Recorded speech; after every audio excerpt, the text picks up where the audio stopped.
Ozonosphere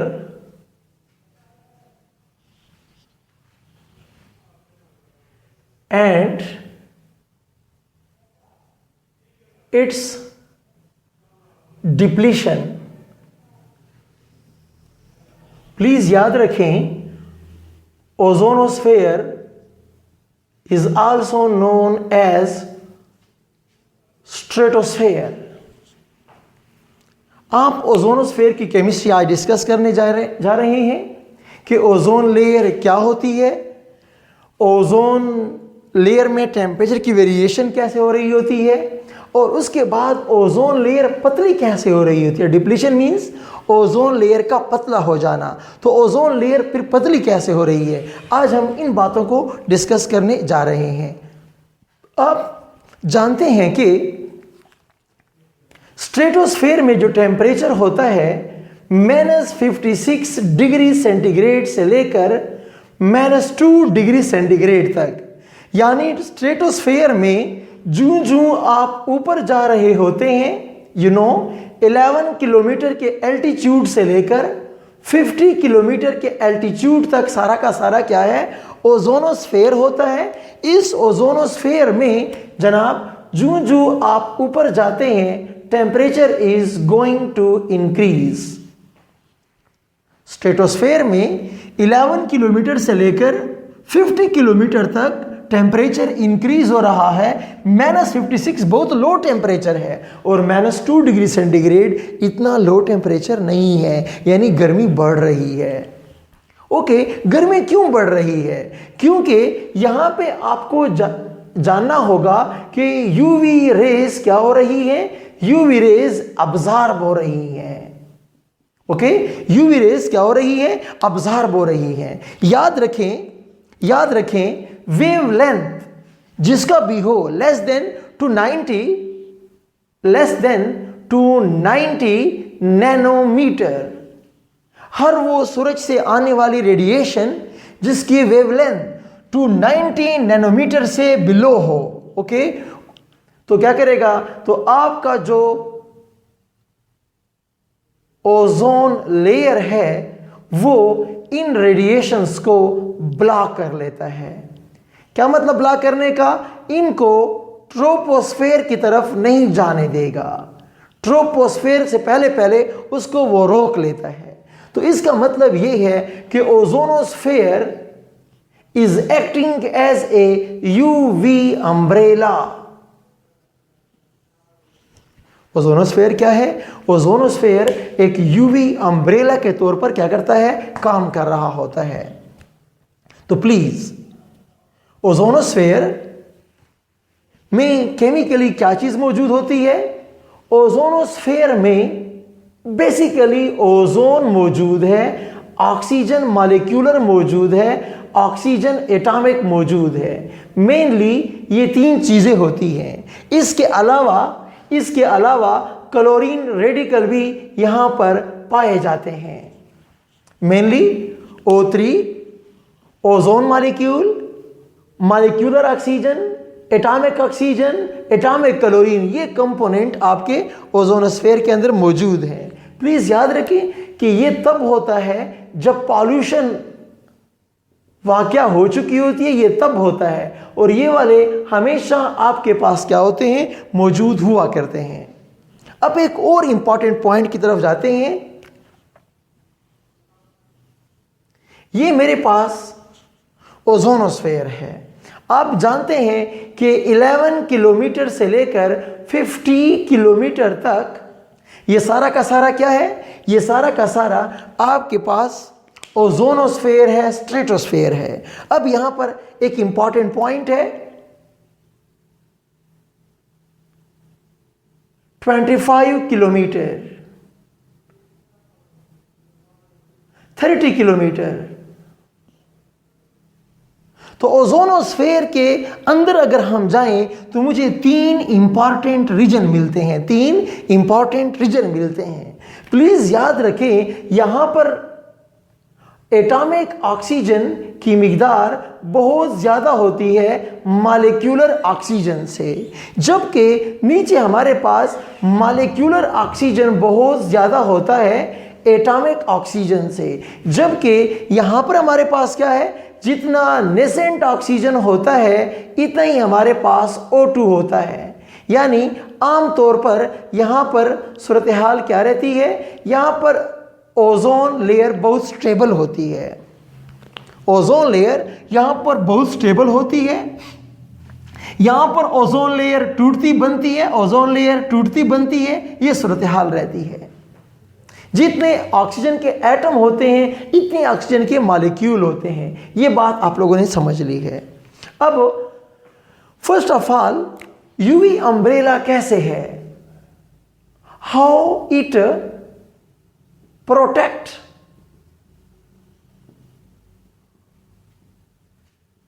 earth surface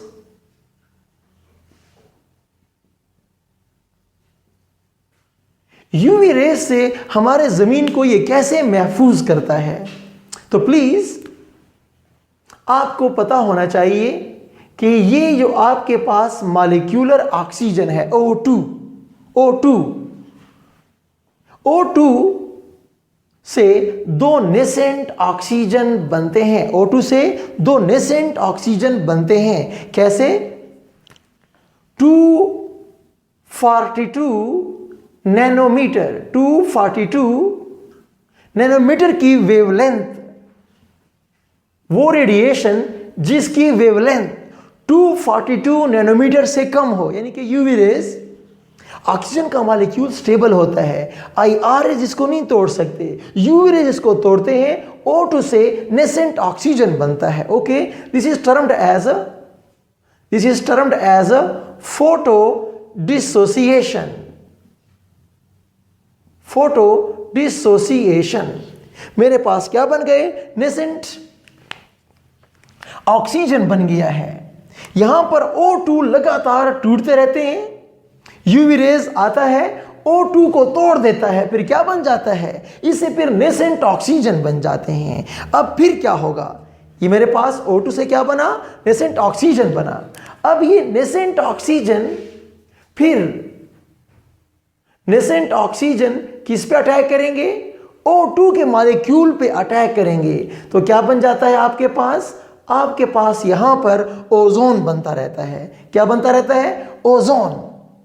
फिर आप जानते हैं कि इस ओजोन पर जब यूवी रेज पड़ती है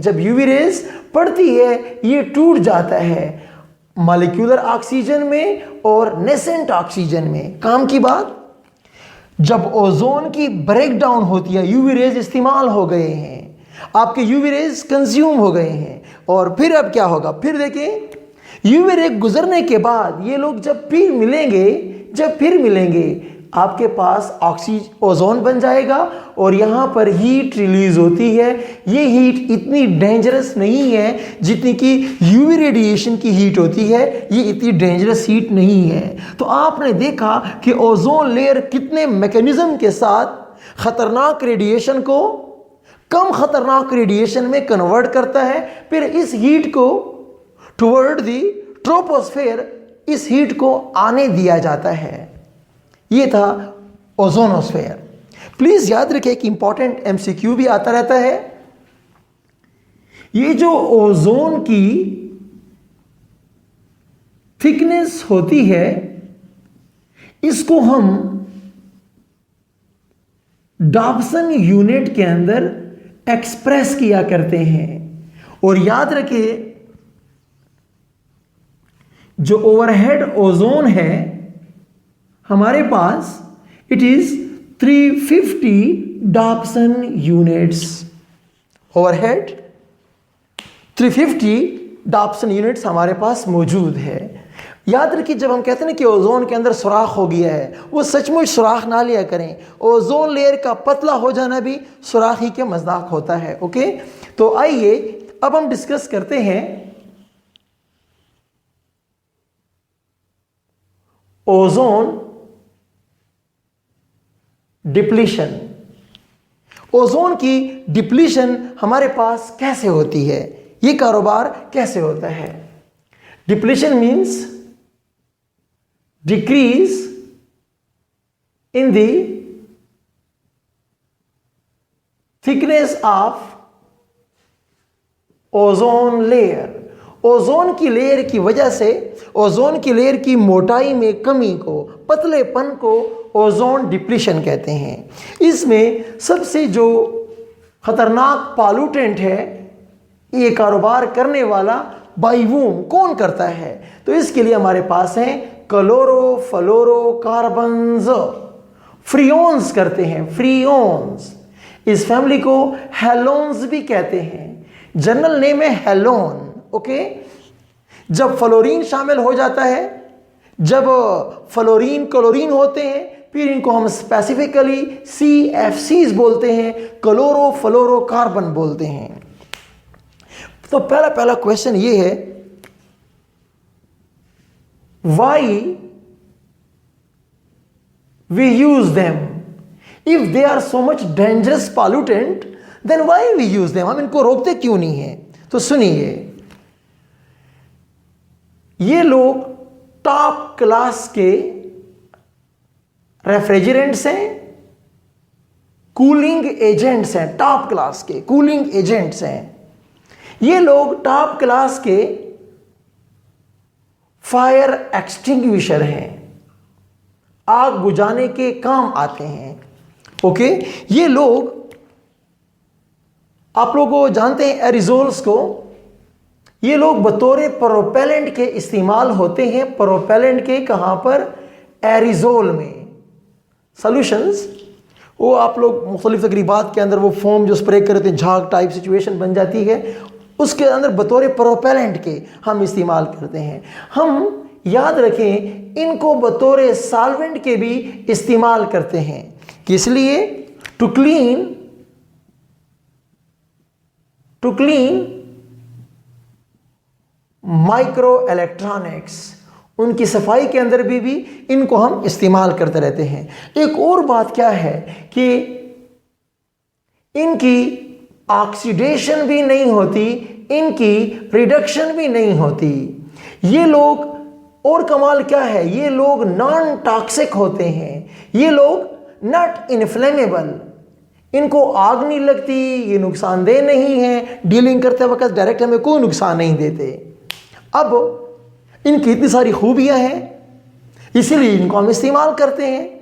लेकिन ये क्लोरोफ्लोरोकार्बन इन इस्तेमालात में एक्सीडेंटली इनकी लीकेज होती है। जब लीकेज होती है तो आम एटमॉस्फेयर में, आपके आम ट्रोपोस्फेयर के अंदर ये नहीं टूटते, लेकिन जब ऊपर जाते हैं, अब मैं आता हूं क्लोरोफ्लोरोकार्बन की जानिब, CFCs में मैं आ रहा हूं। ओके, ये मेरे पास कार्बन है, ये क्लोरीन है, ये क्लोरीन है, ये फ्लोरीन है, ये फ्लोरीन है, डाइफ्लोरोमीथेन।